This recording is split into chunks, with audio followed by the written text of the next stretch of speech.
As we all know at the moment, Barcelona aren't really performing well. We are still winning games, however, but we should not be mistaken and deny the fact that we aren't playing good, right? Because that is ultimately what you want as a team, to be playing good.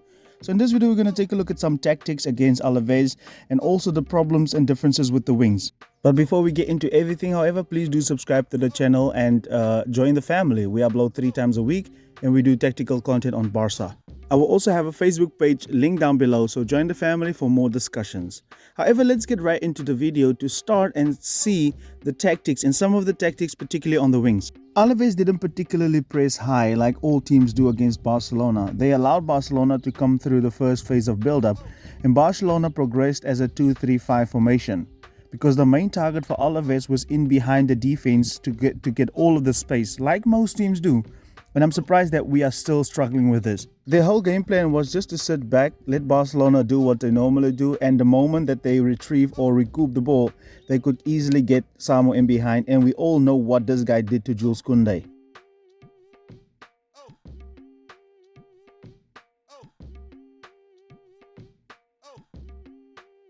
With Cancelo being on the left side of the fence, he actually inverted like we all know he does or would have done, right? And Barcelona had this box midfield. But we also saw the 2-3-5 situation and we had Araujo more advanced, which is crazy. We also saw the free eights very close to Robert Lewandowski to penetrate an already narrow situation, right? Why would you want to do that? On the space on the wings, but Cancelo and Araujo's positioning did draw players out, and Pedri and Fermin could receive the ball in between the lines to create these kind of triangles, which was the good thing to do. But why do we have Araujo advance, our best defender? Imagine if this Samu guy actually took advantage of his opportunities. Xavi would have been slaughtered by the media, right? But at least he didn't do that.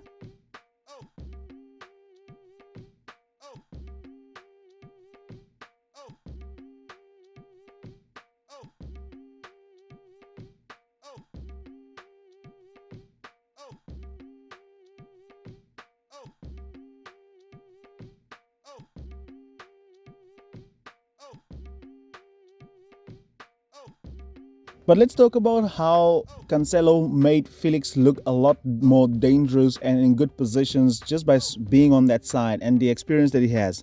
Joao Cancelo instantly made Alejandro Balde look like an amateur because the way this guy read Pedri and Joao Felix was amazing. He was creating triangles with them, and you can see on the right side where he normally plays, there was a lack of players. This is what I'm saying, guys. We need to play the flat 4-3-3, and Ronald Araujo doesn't help either, you know. And also the way that he read Pedri, when Pedri would drop, Joao Felix would invert, and then we saw overlapping on that side. How many times have I said this? If Balde could do this on the left side and Felix can do this on the right side, Barcelona would honestly be unstoppable. And also the underlapping runs, right? If Felix was actually wide, then Joao Cancelo would actually do underlapping runs, which is crazy. I don't see this ever. And you can see most of the attacks actually came from Barca's left side. And this is what I've been saying, guys. We need to play with a flat 4-3-3.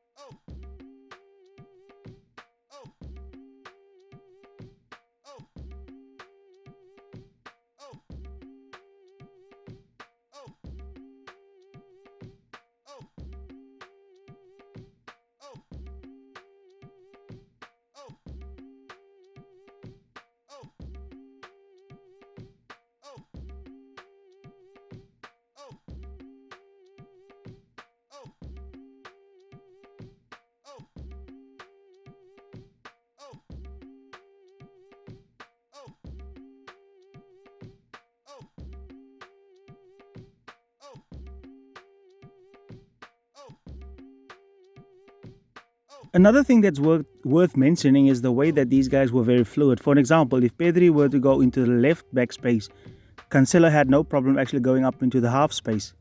They also didn't have problems swapping each other's positions. Let's say, for an example, Cancelo had to go deep and Felix had to invert, then Pedri had no problem actually keeping the width.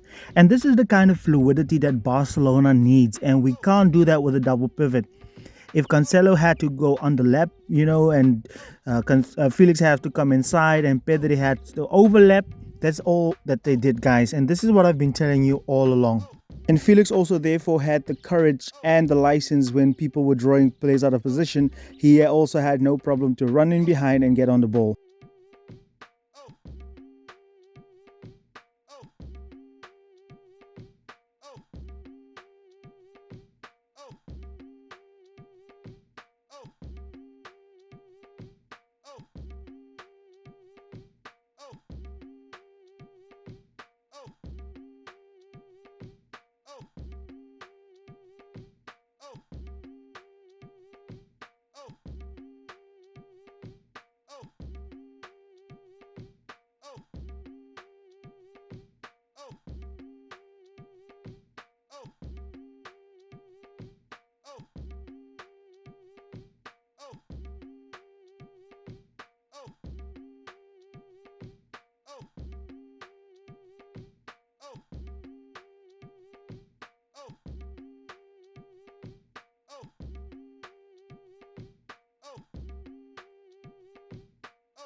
Now, let's look at the right wing of Barcelona and let's analyze what's happening there, because you're going to see a huge difference from when Cancelo was there and in the last game where he wasn't.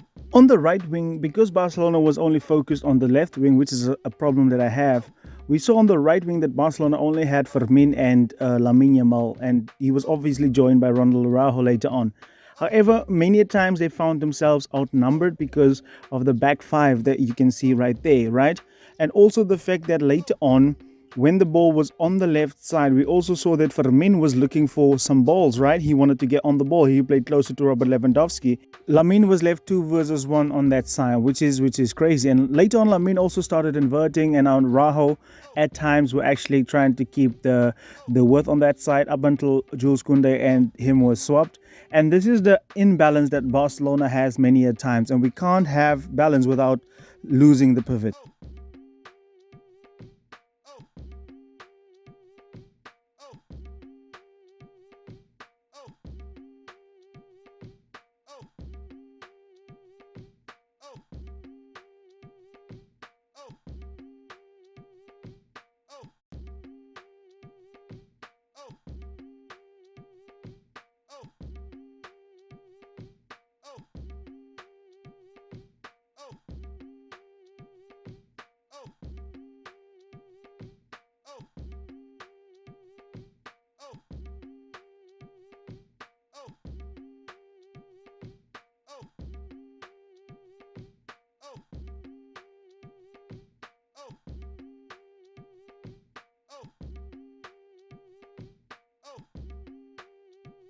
At the end of the day, we all do love Xavi, but I think each and every one of you guys, you love Barcelona more than you love Xavi. And Xavi's going to have some critique. I mean, he's the coach of one of the biggest club in the world. So it's normal for us to criticize Xavi, and a lot of people don't like it, but it's totally normal and up to us if we want to criticize him, and there's nothing you can do. He said in the press conference before the game that Barcelona was returning to the positional play. Does that look positional to you at all? Look at where's Koundé and Araujo and Inigo, totally isolated from each other. You saw Cancelo and Pedri and Lewandowski and Joao Felix playing very close together. But look, Lamine is totally isolated, right? However, do let me know what do you guys think about the game and about the tactics, and also the fact that Cancelo, I mainly want to hear from you. What do you think did Cancelo do better than Alejandro Balde in this game? Because that wing looked much more deadlier and livelier when we had Cancelo on it. Do Balde need to get up his game? Because I've been criticizing him a lot, and rightfully so. But let me know, what do you think? Is Cancelo a better left back than Alejandro Balde? But do let me know down in the comment section, like I said, what you think. Do subscribe to the channel. If you're new around here, we upload at least 3 times a week. We do tactical analysis on most, if not all, Barcelona's games. I will also be linking the Facebook page down below. You know what? It's a really good thing for us to have Facebook. You know, if you want to make a quick post or hear about you guys, I don't want to wait always until the next video drops or the next game. So do like the page down below, and let's see.